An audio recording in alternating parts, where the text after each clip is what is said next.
Middle education के एक धमाकेदार वीडियो में आपका स्वागत है। लीजिए स्टूडेंट्स, अब आपके सामने लेटर का एक ऐसा फॉर्मेट लेकर के आ चुका हूं जिसको देखने के बाद, जिसको समझने के बाद चाहे परीक्षा में कोई भी लेटर आए आप आसानी से कर पाओगे। इतना अच्छा फॉर्मेट लाया हूं, वाकई आप इस फॉर्मेट को देख करके खुश हो जाओगे और बोलोगे सर लेटर तो हम कर जाएंगे, आसानी से 4 में 4 नंबर ले आएंगे। लेटर को जानने और समझने से पहले हम आपको बता देते हैं कि लेटर आपके 2 प्रकार के होते हैं। एक होता है फॉर्मल लेटर और दूसरा होता है इनफॉर्मल लेटर। यहां पर मैं लिख के समझा देता हूं। एक होता है फॉर्मल और दूसरा होता है आपका इनफॉर्मल लेटर। ठीक, फॉर्मल लेटर मतलब औपचारिक होता है, चाहे जब आप इसका यूज औपचारिक मतलब किसी सरकारी संस्थान के लिए करते हैं या फिर आप नगर पालिका नगर निगम में यहां यूज करते हैं तो इसे फॉर्मल लेटर कहते हैं। और इनफॉर्मल लेटर का मतलब होता है जब आप कोई अपने यार दोस्त को पत्र लिखते हैं कि अरे यार मेरे भाई की शादी है, आ जाना, मेरे भाई का बर्थडे है, इसे कहते हैं इनफॉर्मल लेटर। हम आपके सामने फॉर्मल लेटर की फॉर्मेटिंग दिखाने वाले हैं और इसके बाद आपको बताएंगे कि आपके एग्जाम पॉइंट ऑफ व्यू से इंपॉर्टेंट लेटर कौन कौन सा होता है। देखिए स्टूडेंट, लेटर आपके परीक्षा में 4 नंबर का पूछा आता है। सबसे पहले हम नंबरिंग देख लेते हैं कि कितना लिखने पर कितना नंबर मिलता है। आमतौर पर जब 2 से आप लिखेंगे सब्जेक्ट तक, अगर इतना लिख देते हैं और 100% सही लिखते हैं तो आपका 1 नंबर फिक्स हो चुका है ना। नंबर का डिवाइडेशन होता है। आगे बढ़ते हैं। अगर आप यहां सर से लेकर के और इस डेज तक लिखते हैं, पूरी की पूरी अपनी बातें लिख देते हैं, तो यहां पर मिलेगा आपको 2 नंबर। आप आसानी से इसे देख सकते हैं। और जब एक अंतिम पॉइंट रहता है ये, और जब इस पॉइंट को आप लिखते हैं तो आपको मिलेगा यहां पर 1 नंबर। इस प्रकार से आपके परीक्षा में 4 नंबर का लेटर पूछता है और 4 नंबर की फॉर्मेटिंग इस प्रकार से होती है। यकीन मानो अब तुम 4 में से 4 नंबर लेकर के जाओगे इस वीडियो के एंड होते होते। एक बात बताओ, लेटर का क्वेश्चन जब भी आपको एग्जाम में देखने को मिलता है तो आप सारे लेटर में लिखते हो कि to the principal government higher secondary school, और जो आपके शहर का नाम होगा वो यहां पर शहर का नाम लिखते हो। ये सब में सेम रहता है, दैट इज कॉमन। एंड आगे बढ़ते हैं सब्जेक्ट में एन एप्लीकेशन फॉर, अब जिसके ऊपर लिखना होता है, चाहे टीसी हो, सीसी हो, स्कूल लिविंग सर्टिफिकेट हो, आपका बुखार के लिए हो, छुट्टी के लिए हो, कुछ भी हो, तो आप यहां पर इसके आगे लिखते हो। ठीक, तो आपका पहला फॉर्मेटिंग क्या है? सिंपल सा, आपको यहां से लेकर के यहां तक आपसे कोई भी क्वेश्चन दे, लेटर का कोई भी क्वेश्चन, आपको इतना लिखना ही लिखना है। सब्जेक्ट में थोड़ी ध्यान देना, एन एप्लीकेशन फॉर, जिसके बारे में बोले। जैसे सपोज करो कि हमारे एग्जाम में बोल दिया टीसी के बारे में। एक प्रश्न पत्र भी मेरे पास अवेलेबल है, इस प्रश्न पत्र में देख लेता हूं किसके बारे में पूछा है। इस प्रश्न पत्र में कहता है कि तुम्हारा नाम लिखा है कि तुम्हारा नाम जयदेव शुक्ला है, तुम स्टडी करते हो गवर्नमेंट मॉडल स्कूल में और विदिशा में।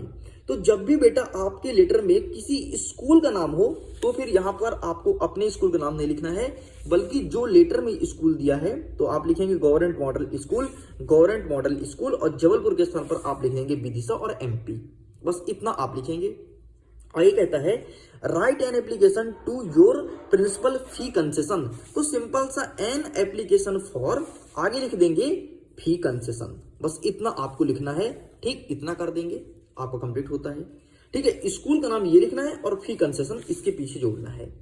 अब सपोज करो कि यहां पर आपको दे दिया ट्रांसफर सर्टिफिकेट के बारे में, तो सिंपल सा आपको लिखना है कि एन एप्लीकेशन फॉर टीसी, खत्म। सपोज करो टीसी के स्थान पर टीसी ना देकर के बल्कि दे दिया एसएलसी, मतलब स्कूल लिविंग सर्टिफिकेट, तो आपको यहां पर लिखना है एसएलसी। मतलब जो आपके क्वेश्चन में रहे वो यहां पर लिखना है, बाकी यहां तक फॉरवर्डिंग टोटल आपको सेव करनी है। यहां पर ध्यान देना, अगर आपके क्वेश्चन में स्कूल का नाम है तो वो लिखेंगे, नहीं है तो आप ये लिख देंगे। मैं उम्मीद करता हूं इतना समझ आया होगा, और इतना अगर लिख लेते हो 1 नंबर फिक्स है।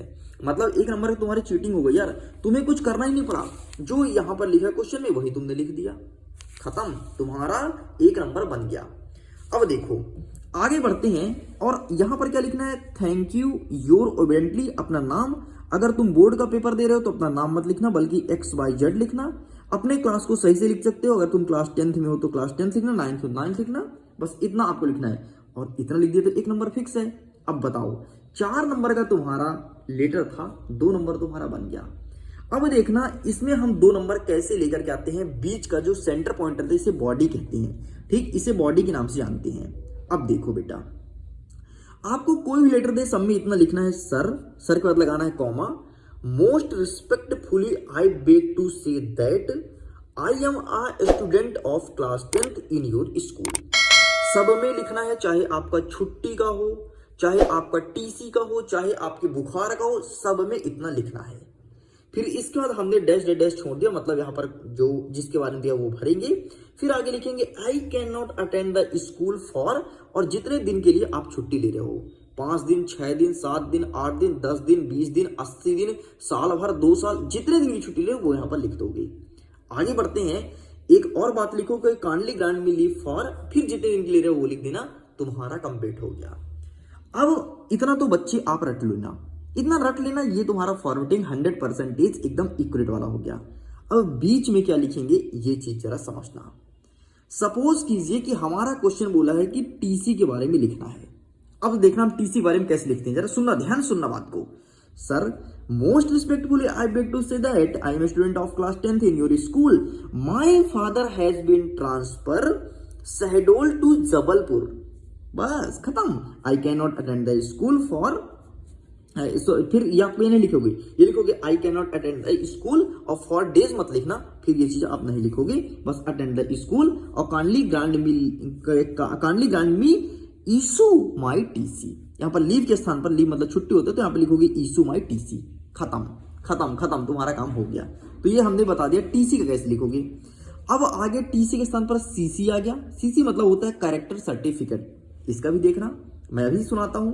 Sir most respectfully I beg to say that I am student of class 10th in your school, I have got 78 या फिर 98, जितना परसेंट लिखना है, तो I have got 98% in class 9th, please issue my CC. खत्म खत्म, बस इतना लिखना है। फिर ये मत लिखना आई कैन नॉट अटेंड, फिर ये लिख देना प्लीज इशू माई सीसी। कुल मिलाकर के आपको यहां तक इन योर स्कूल तक फॉर्मेटिंग सेम करना है, पीछे थोड़ी बदलना है, और थोड़ी बदलने पर आपका 1 नंबर मिल जाएगा। ये टोटल बॉडी लिखने का 2 नंबर का रहता है, तो 1 नंबर तो आपको इतनी मिल गया। बस थोड़ी सी और बचा, वो आपको यहाँ पर चेंजेस करना है, बाकी पूरा सेम है। चलो एक और ट्रायल दिखाता हूँ। आपके पेपर में एक प्रश्न पूछा है कि फी कंसेशन का हमें लिखना है। अब देखना इसका ट्रिक बताता हूँ कैसे लिखोगे।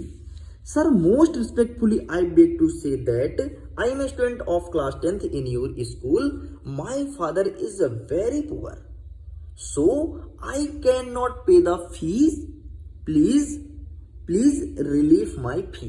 खत्म, बस इतना लिखना है। अब देखो यहीं पर मैं एक चीज और बता देता हूं कि यदि आपके एग्जाम में आ गया कि book issue from school book bank, अब किताब इशू कराना है तो उसको सुनना। Sir most respectfully I beg to say that I am student of class 10th in your school, my father is very poor, I can not purchase the book, please issue book from school book bank. इतना लिख के complete करना है, बाकी आपका आगे और पिछू का सेम रहेगा। मैं उम्मीद करता हूं अब आपको समझ आया होगा आपको कैसे लिखना है और किस प्रकार से नंबरिंग की जाती है। अब हम देखते हैं एग्जाम पॉइंट ऑफ व्यू से इंपॉर्टेंट क्वेश्चंस कौन कौन से हैं, वो यहां पर लिखे गए हैं। देखिए लेटर में आपका फॉर्मल लेटर से संबंधित कौन कौन से क्वेश्चन आएंगे। तो पहला नंबर देखो, write an application to the principal of your school requesting him for 3 days leave on account of your illness, मतलब फीवर हो गया तुमको तो 3 दिन की छुट्टी चाहिए। ठीक, तो सिंपल सा। फिर क्या करोगे, अब देख लो एक बार। Sir most respectfully I beg to say that I am student of class 10th in your school, I have been suffering from fever since last night, so I can not attend the school for 3 days। खत्म। और kindly grant me leave for 3 days। खत्म, बन गया ना। चलो next देख लेते हैं। नेक्स्ट क्वेश्चन एग्जाम में क्या आएगा कि यू आर मानस, तुम मानस हो, study in higher secondary school, तुम यहाँ पढ़ाई करते हो बालाघाट में। ठीक है, अब देखो तुम्हारा नाम जैसे ही मानस बोला बेटा, तो तुम यहाँ पर अपना नाम मत लिखना, फिर यहाँ पर क्या लिखोगे, मानस लिख दोगे। ठीक है, और यहाँ पर ऊपर जैसे ही स्कूल का नाम बोला तो स्कूल का नाम चेंज करके लिख दोगे government higher secondary school Balaghat. ठीक, इतना चेंजेस करना है। आगे कहता है principal for issue you school leaving certificate, मतलब आपको SLC के बारे में लिखना है। इट्स वेरी सिंपल, मैं इसको पहले समझा चुका हूं। नेक्स्ट क्वेश्चन देख सकते हैं, write an application to your principal for giving your book from school book bank. मैंने इसको समझा दिया। एंड नेक्स्ट देख लेते हैं, फुल फी कंसेशन। ये 3 आपको पढ़ना है, तीनों आपके एग्जाम में देखने को मिलेगा। एंड एसएलसी या फिर आपको बोले टीसी, दोनों चीज सेम है। और सीसी, तीनों चीज लगभग सेम है, लेकिन ये दोनों सेम है। इसके लिखने का फॉर्मेट ये भी सीसी का भी सेम ही होता है, लेकिन सीसी मतलब होता है कैरेक्टर सर्टिफिकेट और टीसी मतलब होता है ट्रांसफर सर्टिफिकेट। मतलब ये चरित्र प्रमाण पत्र है और ये आपका स्थानांतरण प्रमाण पत्र है। ये तीनों के लिखने का और सोचने का नजरिया एक ही होता है। बस स्टूडेंट, ये 4 आप अच्छे से कर लेना, डेफिनेटली तुम्हारे एग्जाम में यही 4 देखने को मिलेगा। मैं उम्मीद करता हूं आपको इसके लिखने का फॉर्मेटिंग बहुत अच्छे से समझ में आया होगा। अगर वाकई समझ में आया तो वीडियो को लाइक करिए, अपने दोस्तों के साथ शेयर कीजिए। अगर इसके फॉर्मेटिंग का पीडीएफ चाहिए तो लिंक डिस्क्रिप्शन बॉक्स में दिया गया है, आसानी से जाकर के अपनी इसी पीडीएफ को डाउनलोड कर सकते हैं। मैं करता हूं वीडियो के एग्जाम के लिए ऑल द बेस्ट। और आपको किसका कंटेंट चाहिए कमेंट